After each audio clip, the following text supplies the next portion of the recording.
Hello, everybody. Welcome to Meet the CEO. Now, Diane Cooper is the new CEO of SWI, and she's come today to talk to everyone and tell you a little bit about herself and a little bit about her vision for the SWI. So I'm going to pass over to you now. Thank you very much, Diane. Thank you, Pauline. I just want to say a big welcome to everybody who's listening to this today. It's really nice to engage with members across the whole of Scotland. So I'll give a wee introduction to myself, and then I'll talk about my initial perceptions of the SWI as a new CEO, my plans for the future going forward as well. But the most important aspect is starting to engage with members, getting to know what members think, what their ideas are, and their aspirations for the future of the organisation. So I look forward to making sure that I continually engage with the membership throughout my tenure at the SWI. So a wee bit about myself.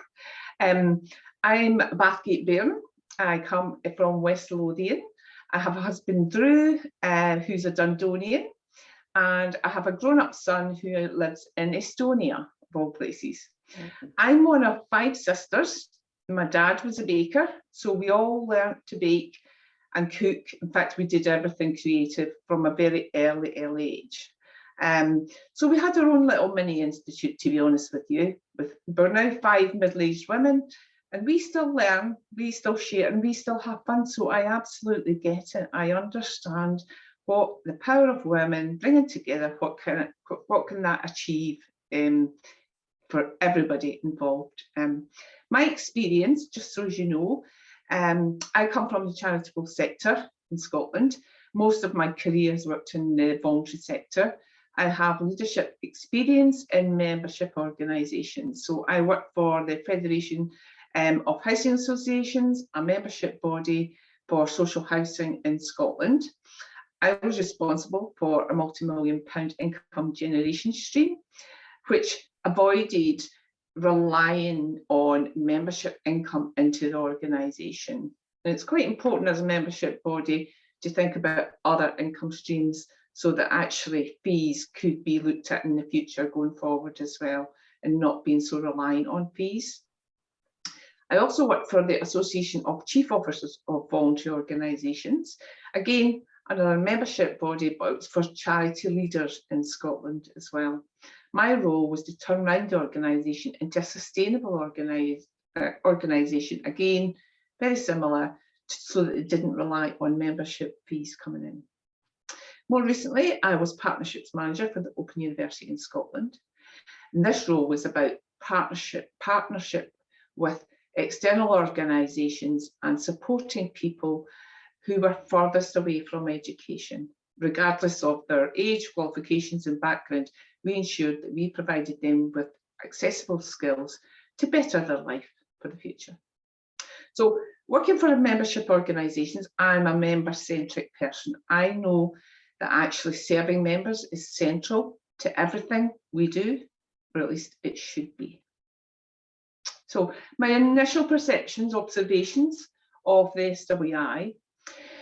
Well, the membership has been in decline for many years, but last year, 2021, it's taken quite a dive. Now, there's lots of reasons for that. We've had many closures, in particular in rural areas. We've had the impact of COVID, where people have been suppressed for 2 years, really. It's affected all of us. Confidence has waned in getting out and about. And we're not alone in this. Other membership organisations, including the WI in England, have got a similar pattern where COVID has significantly impacted the membership numbers. In Scotland, we've got an ageing membership, so there's not been a continual succession of members coming into the fold as well. So we need to ensure that we've got a continuation of members coming in. I think the lack of momentum in getting out and about has maybe made people question whether they actually want to continue with things as well. And I also think that getting a venue is really quite difficult nowadays. A lot of local authority venues have closed. or and they might not be opening up as well. So finding a venue to meet is obviously been a challenge for members as well. I think the constitutional responsibilities, and what I mean by that is becoming a treasurer or a president or a vice president or a secretary, it is a burdensome responsibility for people. And actually people, you know, is this something that really somebody wants to do in the future? It's about simplifying it, making it an attractive position to take. So we need to think about that. And I think one of the obvious things is not seeing value for money. I think the organisation, I can be very honest, has not performed the way it should have. I can see that as a newbie and totally understand from a membership point of view as well. So that's my sort of initial sort of perceptions. We've got this constitution where we've got inherited layers of governance from the headquarters through to the federations, through to the institutes. And this is creating a lot of bureaucracy. And actually it doesn't help with communications. It's quite complex, financially complex as well. And quite a disconnection between, it was fine, it was probably really relevant years ago where there was army of women directing another army of women, directing the army of women on the ground. But actually in this day and age, with communications as they are, we need to simplify this. We need to look at this going forward as well. And what I think what's happened is we've completely missed opportunities because we've got this really quite formal constitution that everybody adheres to, but actually it's creating an internal barrier for us. So it's something that we need to have a look at going forward. My observations about the headquarters. So for you who don't know, the Heriot Row office is a large townhouse in Edinburgh, beautiful place, location. However, the office itself is very costly to maintain.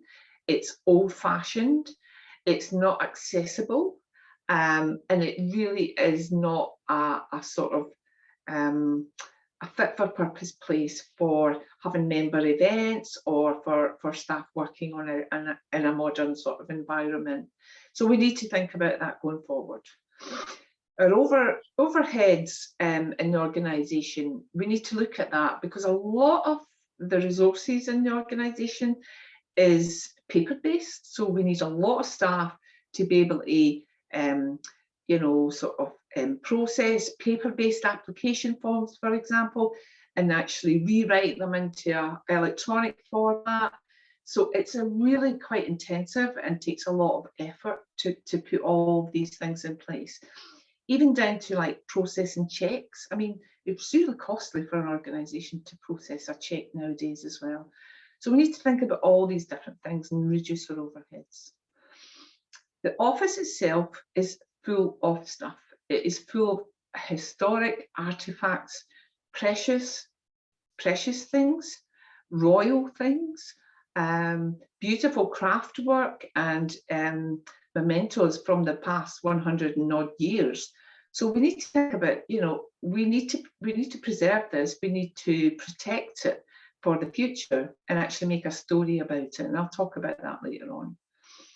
In the office, there's no digital working. So we need to start thinking about, you know, can members book online? Can you book an event online? And that's not to say it would replace any face-to-face things, because ultimately that's what we're all about. That's not. It's about actually the back end and actually making a proper process and systems working efficiently. So we don't need the amount of resources that we do just now. Out-of-date systems. We've got a database. We only have, I would say, probably 50% of the members' information. So we need to think about how do we gather information and how do we send out information to members in a really efficient way as well. So there's a lot to do, as you can imagine. But key things are we need to reduce the overheads and operational costs. You know, how can we do that? Immediately, things we could do is we could sell the office. It is only two offices, two parts of the office is actually used. So we've got floors that aren't used. We could move the staff to another location for 2, maybe 3 years. And I'll go on to talk about what happens after the 3 years. We need to grow the membership. We need to steady the flow of closures.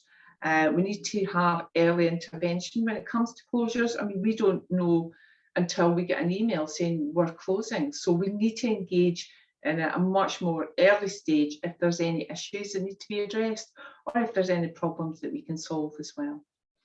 Constitution, as I mentioned, we've got these historic layers of governance. We need to streamline it. We need to modernise it and make sure that it's attractive and it's easy it's going to be an easy process for everybody involved in the whole of the membership. We need to start on our digital journey. And that's not to replace face-to-face events. It's about supporting members to engage online and have a better quality of life and actually be fit for purpose for the future as well. We need to embrace equality, diversity and inclusion within membership. Most of our members are white women. We need to reflect society as it is at the moment in Scotland. And I'm not quite sure if the membership does at this present time. We need to also voice or use our voice for campaigns in women's issues. And we can do that in a really constructive way where we're talking to other external organisations who excuse me, have campaigns running, and we can easily joint campaign with these organisations. For example, Food and Drink Scotland, there's no reason why we can't join up with some of their campaigns like Eat Local. So rather than us sort of originally or starting a campaign from scratch, why don't we latch on to other national organisations who are already doing this? And I talked really about the digital transition, and that includes booking events online. And actually, why wouldn't you want to have your membership online? You know, nowadays you just click a couple of clicks and you buy your membership. Whereas at the moment, it is a form that you need to handwrite, fill in, then it goes through this big process. So we need to be much more smarter. But is that enough for us? I'm not quite sure. I think we need a bigger vision for the organisation and our brand going forward as well. So what could that look like? A new vision for SWI?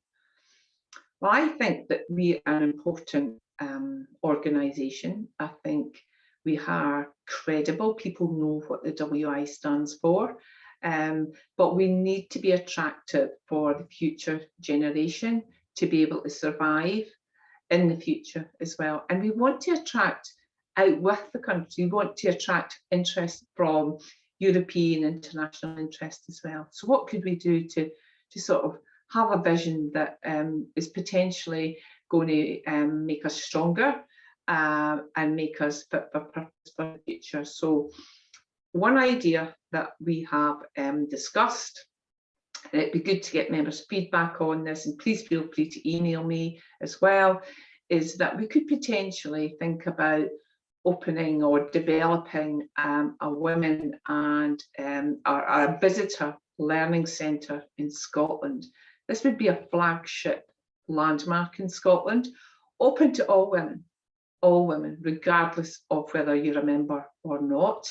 But obviously, if you're a member, you will have access to this facility anyway.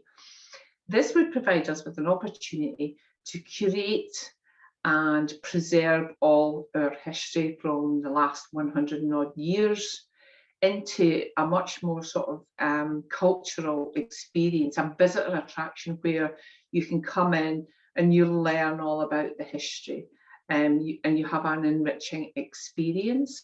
And it would actually be attractive to not just members, but actually the wider society as well. It's an educational piece for the next generation. We need to be able to create a legacy so that actually we're not forgotten about in time. And this is an opportunity for us to be able to do that. As part of this sort of visitor learning centre, I think, yes, there would be this visitor learning experience where you come in and learn all the history, but actually I think there would be a multifunctional sort of spaces where we could have workshops, where we could have demonstrations, exhibitions of institutes or federation work. And it'd be a really good showcase for the SWI membership in Scotland as well. As part of that, you would have an enterprising element, so it has to be income generating. In fact, that's the whole idea about it as well. It brings in additional income stream, so that we're not reliant on membership fees in the future as well. So there could be a shop, for example. There could be a cafe where, you know, you go and you get a coffee, or you go for lunch in the SWI cafe. And actually, if you had a place in Scotland where you want to go and get a really good cake or a good lunch, people would be attracted to that as well. And it'd be an opportunity for members to be able to cut, you know, wherever they are located in Scotland, to be able to come and say, rent out or book out the industrial kitchen for the day and create lots of products. So there could be an enterprising element to this particular visitor attraction as well. So, and I very much see it having a bit of a branch off things that happen across the whole of Scotland. So it's not just going to be a separate visitor attraction in wherever it might be located, but actually see things coming off of it, so that actually it's connected into the membership as well. So I think there's lots of opportunities there. We could have workshops for the local community, kids workshops coming in, learn to bake and cook and crafts, etc., etc. It would also be a really good membership recruitment tool, and again, it would strengthen our brand, position us in Scotland and it's all based around women, you know, and actually just give us a bit of a purpose in Scotland as well. But one of the key things is we need to take members along this journey with us. So members are skilled, they have the skills, they've got the experience, the history, the knowledge that I don't have, and it's really important that we take members along this journey with us. And it's about getting members involved in helping shape what this, if we go along these lines, what this visitor attraction could look like. And that's where members absolutely need to be involved through, first of all, you know, helping us shape it through our consultation programme, but actually getting involved in working groups about, you know, the various different aspects, the enterprising aspect, the sort of the history aspect, the educational aspect as well. So there'll be lots of different members working groups to put ideas together to help shape this forward as well. So that was very quick, but it gives you just a quick précis of where we are just now in the organisation. The board and myself and the staff, we've had a strategy day, and we are developing the strategy just now. There'll be a membership drive at the end of this month, and then we'll be going out to consultation with members along with a survey about this new vision for the organisation going forward as well, because we want to know what your thoughts are. We want you to help shape it all up for us. We've got an AGM the end of May. If you want to book, it's on the website. But it'd be really good to sort of, but I'm hoping by the end of May, we'll sort of maybe have highlights from the consultation, maybe just key things like, do the members like this idea? What information is coming in, so that we can help sort of shape it up as well. And then during the summer, we'll be talking about the office and maybe relocation, if it all goes towards the sort of strategic plan that we've worked out as well. So that's a bit of a sort of idea of the roadmap really. But my key ask for all members would be, bear with me while I put all these elements in place, and come along this change journey with me, because I need your skills, I need your knowledge and experience to be able to move forward. And just finally, we need to adapt and change. Our membership has went, you know, like I said, the membership is down, so in order for us to survive, we need to change going forward as well. And I'd love to have all the members on board. Thank you, Pauline. Thank you, Diane. That's great. Thank you very much.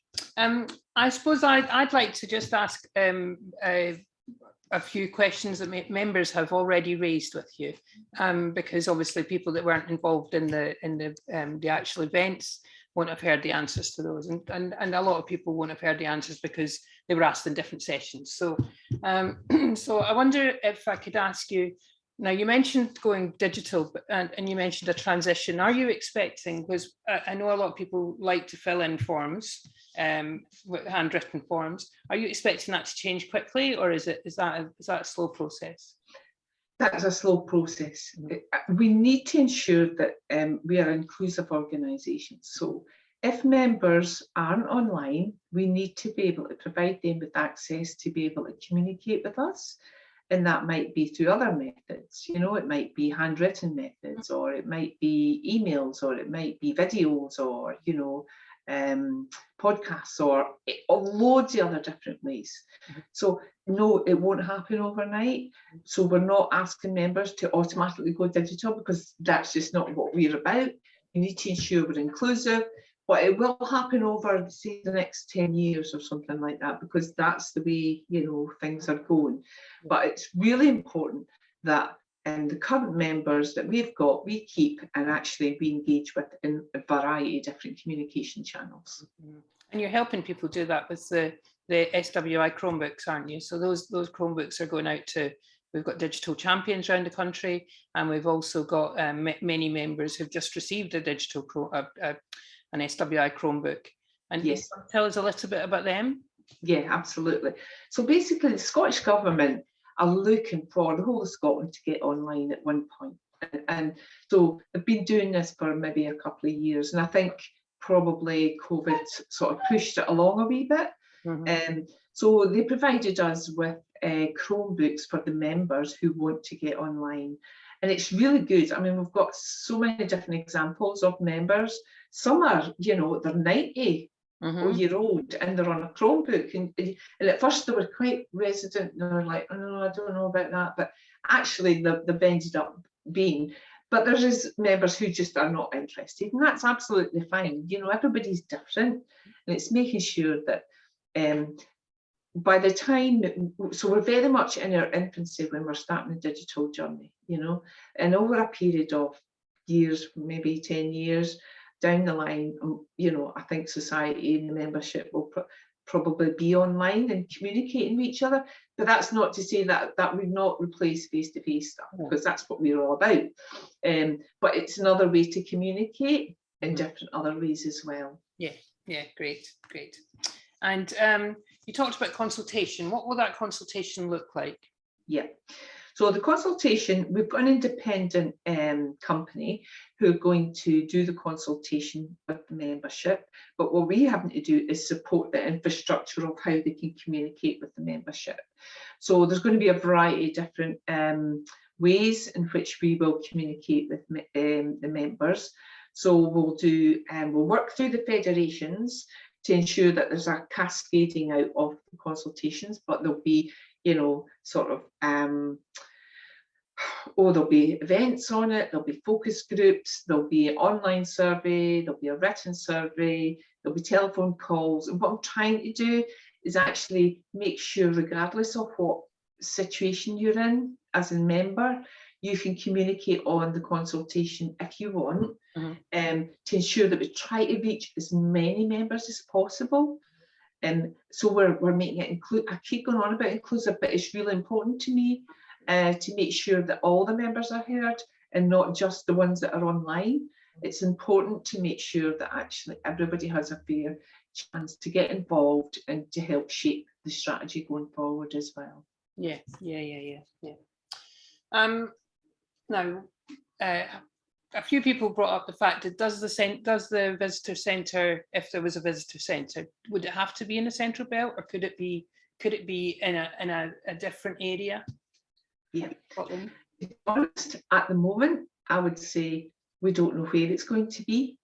I think what happens is the funding sometimes determines where it's going to be. So you've got big funders in Scotland, because obviously we're talking about a large capital project, you know, which will need external funding from a large funder. And you've got funders down south, as in the border area, you've got funders up north, you've got funders, I don't know if you've got funders in the central belt as such. Maybe there's a couple that maybe do just out with the central belt. So I think, to be honest, at the moment, we're relying on funders, and actually that might determine where the location is going forward. Yeah. And it doesn't mean that I think I'm right from what you said. It doesn't need to be something that is only there. That might just be the first step, might it? And then absolutely. Somewhere else, you know, there might be hubs or absolutely. Well, that's the initial. That's the bigger plan. That's the bigger. You know, that's like the future. Absolutely. Yeah. But we need to start somewhere. We need to have something that actually is of use to members, is valuable by members, or is value to members, but actually adds value to wider society and the future of women and girls in Scotland as well. So yeah, the idea is that hopefully it will be the start of something that could be replicated, regardless of where it is, whether it's up north or down south or in the central belt. But yeah, and the whole idea again is a branch of things coming out of this, actually connecting to the members across the whole of Scotland as well. Yeah. And something that I thought was interesting. You mentioned in one of your talks about the WI having similar issues with membership reduction. So it's not just the SWI, is it? It's absolutely. So I've been in touch. Yeah, I've been in touch with the WI in England as well, and they've absolutely gone through the same. I think COVID has impacted people's decision making. You know, I think it's made me think. I mean, I started a new job in COVID. So I never thought I would be doing that, but actually, I think people think differently. Life is short. You need to just, go and do what you really want to do. And if that means that people maybe have, just came to a stage in life where they think, I've spent a long time doing this and I want to change, and that's absolutely fine. But I think it has triggered a lot of things like confidence, people's confidence, and being able to go out and about and feel, maybe not going out and about, but actually feel confident. Whether you go to the supermarket or wherever, so it's just, that momentum, it's broke that momentum for lots of people. The mental health of people, including myself, everybody, it's affected everybody in lots of different ways. And I think that is one of the main reasons for the membership.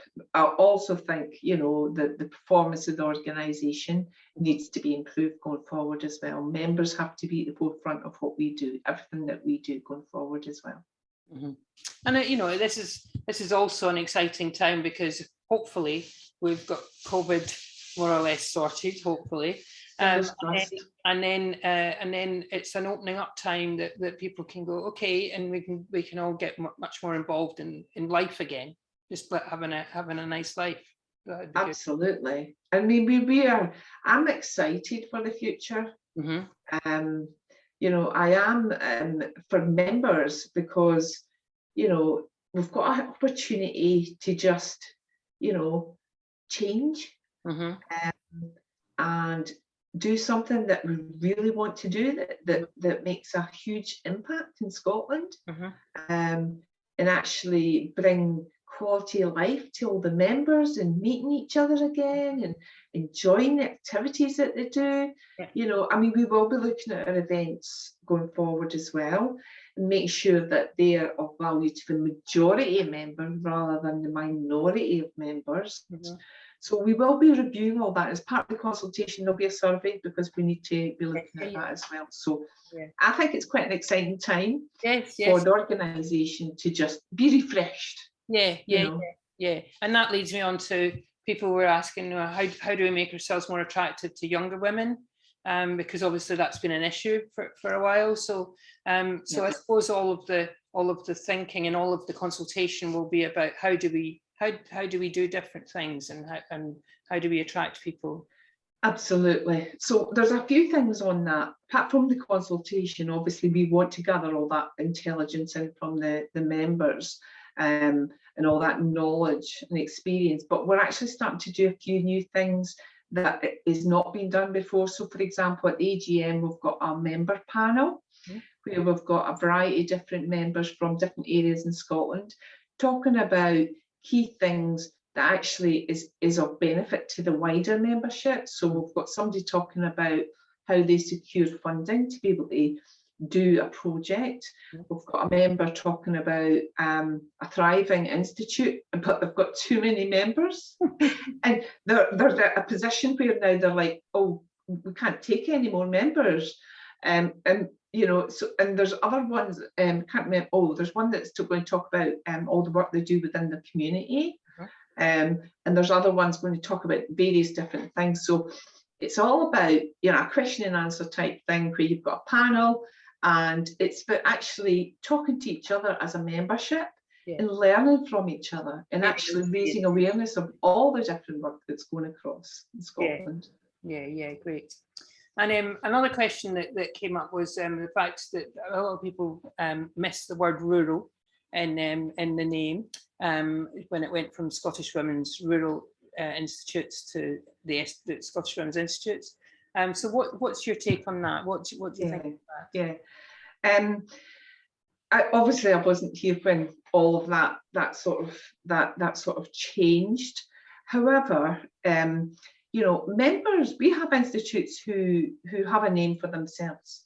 You know, for example, you've got the Dean Divas. They've created a name for themselves. There's other ones who've got their own individual name. And if members want to call themselves the rural, absolutely, I'm happy with that. Absolutely. You know, members need to feel that they are empowered to move with the organisation, to call themselves what they want. They are a SWI member, absolutely, but actually as their own institute, if they want to call themselves something different that actually is maybe more attractive to the local area, that's absolutely fine. We have and we need to be flexible like that. We need to allow new ideas, new suggestions, rather than having a formal, rigid sort of rules that we need to adhere to. So that's part of changing the constitution as well, and making it less formal, deformalising it, and just having it much more flexible so that it's fit for purpose for modern day society. Yeah. And we talked about maybe having training for people who were coming in under that constitution, coming in to do treasurer jobs, or absolutely, and maybe have like an online training session for people. Yes, as a membership organisation, we should be doing training. Every membership organisation does training. For some reason, we haven't been, so that is definitely something that I'm on top of already, and making sure that anybody who wants to be a treasurer are supported. You know, we can't just sort of say, oh, you're going to be a treasurer and not support people.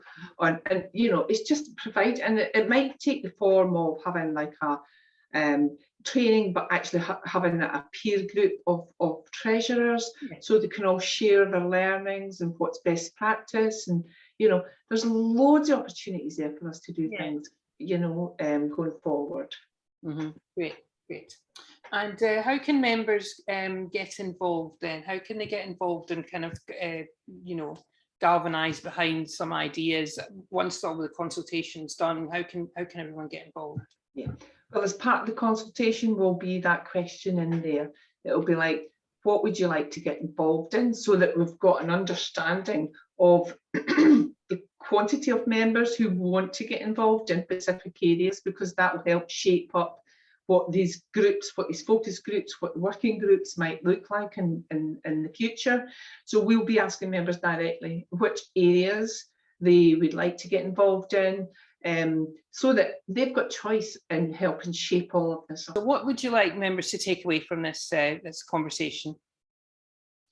I would like members to feel like they're valued, because they are. I wouldn't be here without them. I think the need to just stay with us, give us the opportunity, but actually come along with us on this change, because like I say, it's really important that their skills, experience, historic knowledge, sort of, you know, understanding of the membership, and how it all works, the history, because we need to capture all of that. Yeah. We absolutely need to capture their energy as well. They're very everything. energetic. Their creativity. I mean, that is one of the biggest things that we do, you know. So it's really important that members engage with us, that I engage with members, but but it's really important that members engage back to make sure that actually they feel inspired and they feel sort of positive about the future of the SWI as well. Brilliant, brilliant. Thank you very much then. Thank you, Pauline.